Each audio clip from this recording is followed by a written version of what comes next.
உங்க அக்கௌண்ட்க்கு ஆமா பாத்துக்கோ அப்படின்னு சொல்லிடுவாரு. இதை விட வேற என்ன வேணும்? அப்ப அது என்னோட பணம் தானே. நீ பாத்துக்க. அவர் செலவுக்கு ஏதாவது வேணும்னா என்கிட்ட கேட்ப. இந்தாடா டேய் போடுங்க சாமி. இந்தாங்க ஐடியா. அக்கவுண்டிங்ல வந்து இந்த ஆப்பர்ச்சுனிட்டி காஸ்ட்னு ஒன்னு சொல்லுவாங்கல்ல, சரியான பருவத்துல ஒரு வேலையை நான் செய்யாம விடுறதுக்கு என்ன நீ காம்பன்சேட் பண்ணணும் இல்லையா? இன்னைக்கு கிளம்புறப்ப உனக்கு எவ்வளவு பணம் வேணும் அப்படின்னாரு. எவ்வளவு வேணா கொடுங்கனாரு. அவர் எத்தனை நிறைய 500 ரூபா நோட்டா வச்சு தான் போஸ்ட்ல கொடுத்தாரு. காசு இருந்தா கொடுக்க மாட்டாங்களா? ஏங்க எப்ப பதில் சொல்லிட்டு இருக்கீங்க? போடி கச்சேரி வைக்காம. நான் ஏன் கணக்கெல்லாம் கொடுத்துட்டு இருக்கணும்? இது எனக்கு அந்த மாதிரி கணக்கு சொல்றப்ப நான் வேத்தாளு கிட்ட பேசுற மாதிரி இருக்காது. என் பணத்தை நான் ஹேண்டில் பண்ண ஃபீலிங் எனக்கு வரல. ஏய் நீ என்னடா இவ்வளவு டெவலப் பண்ற? நான் எப்ப அப்படி சொன்னேன்?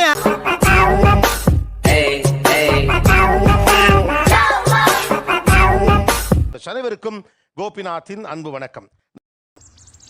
பரவாயில்ல இருக்கு சார், பரவாயில்ல. இது ஓ இந்த சலிட்டு நமக்கு இல்லையோ. கணவருடைய பணம் என்னுடைய சொந்த பணம், என் பணம் நினைக்கக்கூடிய ஒரு தரப்பும்,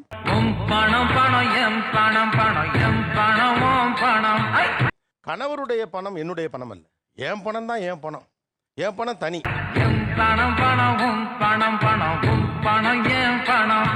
சில மொமெண்ட் இருக்கும். அந்த மொமெண்ட் தான் நமக்கு ஒரு ஒரு உணர்வை தோற்றுவிக்கும். அந்த மொமெண்ட்ல நடப்போம், இல்ல அது அவருடைய பணம்லாம் இல்ல, அது என் பணம் தான். அத பத்தி நீ ஏன் ஃபீல் பண்ற? நான் ஃபீல் பண்ணனும். ஓகே பீ கேர்ஃபுல். ஆஃப்டர் மேரேஜே வந்துட்டு அவரோட சேலரி எவ்வளோ, இந்த மாசம் நம்ம என்ன பண்ண போறோம் அப்படிங்கறத முதல் கொண்டு என்கிட்ட எல்லாமே ஷேர் பண்ணிட்டாரு. மாம்சு மாப்ள எப்படி மாமா இப்படி திறந்த புத்தகமா இருக்கீங்க? நான் வேலையில இருக்கும்போது எப்படி சாரி எந்த ரேஞ்ச்ல வாங்க வேணும் அதே லைஃப் ஸ்டைல் நான் மெயின்டைன் பண்ணும்போது உணர்வு ரீதியா அவர் பணத்தையும் நம்ம அதே மாதிரி தானே செலவழிக்கிறோம் அப்படின்னு. உனக்கு அமையுது, எனக்கு அமையல. சார் 1ஆம் தேதி ஆனால் சேலரி கிரெடிட் பண்ணிடுவாங்க. ஸோ சேலரி கிரெடிட் ஆன உடனே லோன் எல்லாம் சென்ட் பண்ணிட்டு பேலன்ஸ் அமௌண்ட்டை என்னோட அக்கௌண்ட்ல போட்டுருவாரு. இதெல்லாம் பெருமையா? கடமை, ஒவ்வொருத்தருடைய கடமை. உங்க அக்கௌண்ட்க்கு போடு. ஆமா பாத்துக்கோ அப்படின்னு சொல்லிடுவாரு. இதை விட வேற என்ன வேணும்? அப்ப அது என்னோட பணம் தானே. நீ பாத்துக்க. அவர் செலவுக்கு ஏதாவது வேணும்னா என்கிட்ட கேட்ப. இந்தாடா டேய் போடுங்க சாமி. இந்தாங்க ஐடியா. அவர் சம்பளம் வாங்கிட்டு வந்தாருன்னா கையில கொடுப்பாரு. வீட்டு பிரச்சனை என்னவோ எல்லாத்தையும் பாத்துக்கோ, இதுல உனக்கு சேஃப்டி பண்ண வேண்டியது எவ்வளவு மட்டும் என்கிட்ட சொல்லிரு. வாங்கி கொண்டாந்து குடுக்கறத நாய் பிஸ்கட்ட கவன மாதிரி அப்படியே கவிக்கணும். புரியுதா? சம்பாதிக்கிறது எல்லாமே உங்களுக்காக தானே, இந்த குடும்பத்துக்காக உனக்காக தானே அப்படின்னு அவர் சொல்லும் போது எனக்கு தோணுச்சு, நம்ம வீட்டுக்காரர் சம்பாதிக்கிறது எல்லாமே நமக்கானது தான். ஏன்டா இப்ப எமோஷன் ஆற நீ? ஏன் எமோஷன் ஆற நீ? என்னோட எதுன்னு சொல்லணும், என்னோட பேர் வேணும் அப்படின்னு நான் சொல்லும் போது அவர் என்ன சொன்னார்னா, நான் சம்பாதிக்கிறது எல்லாமே உங்களுக்கும் உனக்கும் பசங்களுக்கு மட்டும் ஒரு குடுப்புல வேணனே. ஆமாடா. சில தர்த்தரம் பிடிச்சவனுக்கு அதெல்லாம் கிடைக்காது தான். அது தனிப்பட்ட முறையில எதுக்கு பிரிச்சு பாக்குறேன்னா, எனக்குன்னு எதுவும் அவருக்குன்னு எதுவுமே தேவையில்லைன்னு அவர் பண்ணது கிடையாது. ஐயாவும் தான் ரொம்ப நேரமா இருந்துட்டு இருக்காரு. கண்ணுல தான் ஒரு சொட்டு கண்ணீரை கூட காணும். சைட்ல இருந்து கன்சிடர் பண்ணி we allotted some gold coins for them for their marriage. So it made me feel that what is their number panamount is, it is as a unit, it makes me feel that I can do anything for his family. நிறுத்துங்க. ரெண்டு பேரும் இவ்வளவு நேரம் பேசுறீங்களே, எனக்கு English தெரியுமான்னு ஒரு வார்த்தை கேக்குறது இல்லையா? அப்பா சடனா இறந்துட்டாங்க. ஸோ எங்க அப்பா வாங்கி வச்சிருந்த அந்த கடன் எல்லாம் என் ஹஸ்பண்ட் தான் எனக்கு கிளியர் பண்ணாங்க. இப்ப வரைக்கும் அவங்க தான் எனக்கு எல்லாமே பண்ணிட்டு இருக்காங்க. அதை பத்தி இன்ன வரைக்கும் ஒரு வார்த்தை கூட அவங்க சொல்லல. அத கேட்டதும் இல்ல. கேட்டதும் கிடையாது.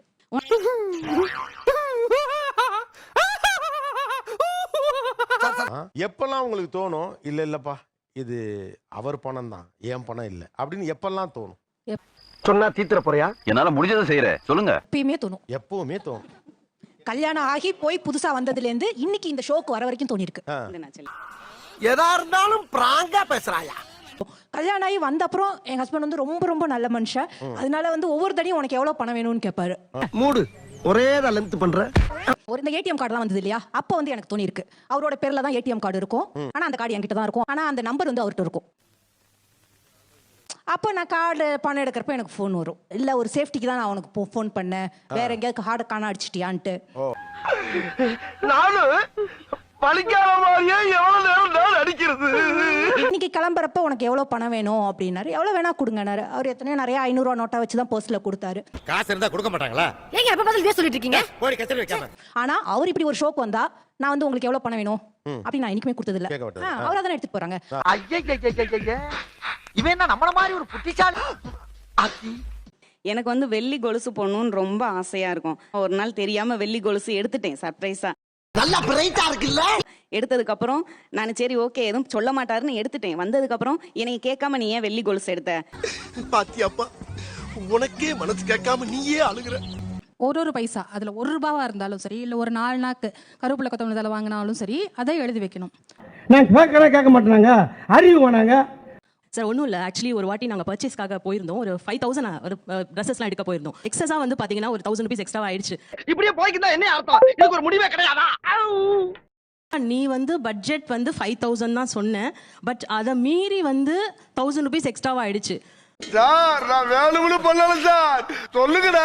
அது வந்து எப்படின்னா அந்த ஹோல் டே அவர் ஃபேஸ் பார்த்தீங்கன்னா வந்து அப்படியே பேசவே இல்லை. ஏன்டா எப்ப பார்த்தாலும் எருமச்சாடிய மூஞ்சில அப்புறம் மாதிரியே தெரியற? ஒரு ₹100 கொடுத்தாலும் ஒரு நாளைக்கு 100 தடவை கேட்பாங்க. ₹100 கொடுத்த என்னாச்சு அதே நீ வந்து 50 ரூபா வாங்கிட்டு 80 கேள்வி கேப்பியா? கணக்கு கேட்கறதுன்னு சொல்றாங்க. காசு நம்ம கையில கொடுத்துறாங்க, நம்ம வீட்டு செலவு பொறுப்பால நம்ம பாத்துக்கிறோம். கணக்கு கொடுக்கறதுல என்ன இருக்குங்கறேன். டேய் இதான் ஜாக்குன்னு ரொம்ப லந்து பண்ற நீ. இது தப்பு, பண்ண சொல்ற செய்ப்போ. அந்த கணக்கு கேட்கறதுலே நம்மளுக்கு ஒரு மாதிரி அப்செட் ஆயிரும். ஏன் அப்செட் ஆகுதே? முறைப்படி நீங்க கணக்கு வச்சிருந்தீங்கன்னா கொடுக்கலாம்ல. ஐயோ மகனே, அத பத்தி யோசிக்கவே இல்ல. எனக்கு ஷாம்பு வாங்குறேன், கண்டிஷனர் வாங்குறேன் அப்படின்றப்ப ஒன்னொன்னா நான் எழுதி வைக்கவோ சொல்றதுக்கோ எழுதி வைக்கணும். ஏன்னா நீ என்ன வாங்குறன்னு அவருக்கு தெரியாது. நீ பொத்திட்டு உட்கார்ற. கணக்கு இருக்கு சார், ஆனா அது எனக்கு கணக்கு சொல்றதுக்கு எனக்கு பொய் கணக்கு நீங்க வச்சிருக்கிறது பொய் கணக்கு. அந்த மாதிரி எல்லாம் இருக்கிறதுக்கு சான்ஸ் இல்லையே. வாய்ப்பே இல்லையே. நான் செலவு பண்ண மாட்டேன், நான் உங்களுக்கு நல்லா. டேய் நீ என்ன சிரிக்கிற? அந்த புறம்போக்கு பையல சொன்னதுக்கு சிரிக்கிறியா? நான் ஏன் கணக்கெல்லாம் கொடுத்துட்டு இருக்கணும்? இது எனக்கு அந்த மாதிரி கணக்கு சொல்றப்ப நான் வேத்தாளுகிட்ட பேசுற மாதிரி இருக்காது. என் பணத்தை நான் ஹேண்டில் பண்ண ஃபீலிங் எனக்கு வரல. டேய் நீ என்னடா இவ்வளவு டெவலப் பண்ற? நான் எப்ப அப்படி சொன்னேன்? பெட்ரோல் போட்டதா எழுதி வைக்க முடியாது. ஏன் எழுத முடியாது? பெட்ரோல் ₹1 இல்ல நீங்க இல்ல பாத்தீங்களா பேச்சு எப்படி மாறுது பாருங்களேன். அப்படிங்களா? ரொம்ப ரொம்ப சாரி சார். அப்படிதான்டா பேசுவேன், அப்படிதான் பேசுவேன். ஏன் செய்ய முடியாது, ஏன் பண்ண முடியாது? ரிலேஷன்ஷிப்ல கணக்கு வந்தாலே கரார்னஸ் வந்துரும். உனக்கு ஏன் இந்த கெட்டனா? நான் நல்லா இருக்கிறது உனக்கு பிடிக்கலையா? ஆமே. ஒரு மனிதன் சம்பாதிக்கிறான்னா ஒருத்தி வீட்ல பொங்கி போடுறதுனால, பிள்ளைங்களை பாத்துக்கிறதுனால, வயசானவங்களுக்கு உடம்பு சரியில்லைனா பாக்குறதுனால தான் அவன் 10 மணி வரைக்கும் நிம்மதி ஆபீஸ்ல உட்கார்ந்திருக்கான். பின்றால நிறைய போறான்டா. அந்த சம்பாதிக்கிற ஒவ்வொரு ரூபாய்க்குலயும் 50 பைசா அந்த பெண்ணினுடைய உழைப்பு மறைபொருளா இருக்குங்க. என்ன ஒரு புத்திசாலித்தனம். எனக்கு வந்து கணக்கு கேட்டா ஒரு மாதிரி இருக்கு, எனக்கு நானே செலவு பண்ண அப்படின்னு தற்காலிக சந்தோஷங்களுக்காக அடிப்படையான உரிமைகளை விட்டு கொடுக்குறீங்க. நான் உன்னை அப்ப இருந்து கவனிச்சிட்டு இருக்கிறேன்.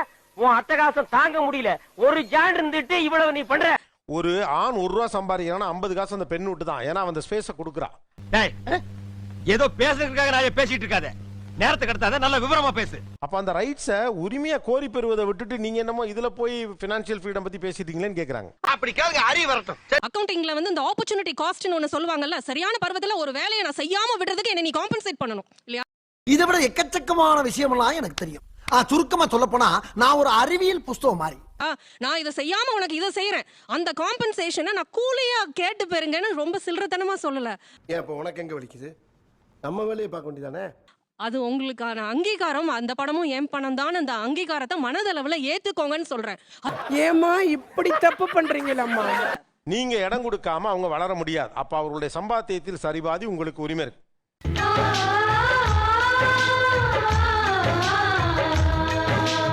ஒரு ஆண் தன்னோட காசுல எப்படியோ அவங்களோட பேரண்ட்ஸ்க்கோ சிப்ளிங்ஸ்க்கோ பண்ணணும்னு நினைக்கிறாங்களோ, அதே மாதிரி ஒரு பெண்ணும் தன்னோட பேரண்ட்ஸ்க்கோ சிப்ளிங்ஸ்க்கோ ஃப்ரெண்ட்ஸ்க்கு பண்ணணும்னு நினைப்பாங்க. இதுதானே கேள்வி? ஆமா. இதுதானே வாய்ப்பாடு? அதுதானே சூத்திரம். எனக்கு பண்ற எக்ஸ்பென்ஸ்க்கு நாங்க ஒரு பட்ஜெட் ஃபிக்ஸ் பண்ணாதான் உண்டு. அதுவே நானே எனக்கு பண்றேன்னா எனக்கு அந்த பட்ஜெட்டிங் தேவையே கிடையாது. அவரே கோச்சிட்டு போறாரு. தொழில பொறுமை தானே அவசியம். இப்போ எனக்கு ஒரு பொருள் பிடிச்சிருக்கு அப்படின்னு நான் சொல்றேன்னா எனக்கே தெரியும் இப்போ நம்ம கிட்ட காசு இருக்கா இல்லையான்னு. ஏன்னா ஹஸ்பண்ட் ஒய்ஃப்ல நம்ம ஃபினான்ஸ் பத்தி எல்லாமே பேசிக்கிறோம். இருக்கு அப்படின்னா நான் இந்த மாசம் வாங்கிக்கிறேன், இல்ல அப்படின்னா அடுத்த மாசம் வாங்கிக்கிறேன், அவ்வளவுதானே. இதுல என்ன இவ்ளோ காம்ப்ளிகேட் பண்ணிக்கிறதுக்கு என்ன இருக்கு? அட் தி எண்ட் வந்து நாங்க ஃபேமிலிக்காக தான் ஸ்பெண்ட் பண்ண போறோம், ஃபேமிலிக்காக தான் சம்பாதிக்க போறோம். இங்க இருக்கிறவங்க எல்லாரும் அதான் பண்ணிட்டு இருக்கோம். ஃபேமிலிக்குள்ள எதுக்கு மேடம்? இல்லடா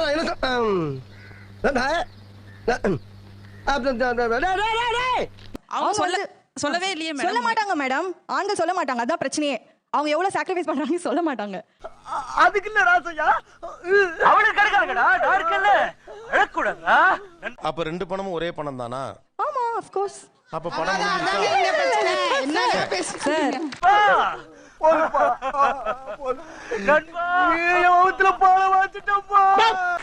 தேங்க்ஸ் a lot. நிகழ்ச்சியில் கலந்து கொண்ட அனைவருக்கும் கோபிநாத்தின் நெஞ்சார்ந்த நன்றிகள். மீண்டும் இன்னொரு சந்தர்ப்பத்தில் பேசலாம். நாங்க போவோம், இங்கே பாய வச்சு கூட மல்லாக்க படுப்போம். வணக்கம். நன்றி, வணக்கம். தேங்க்யூ. நீ போயா முதல்ல. வேண்டாம்.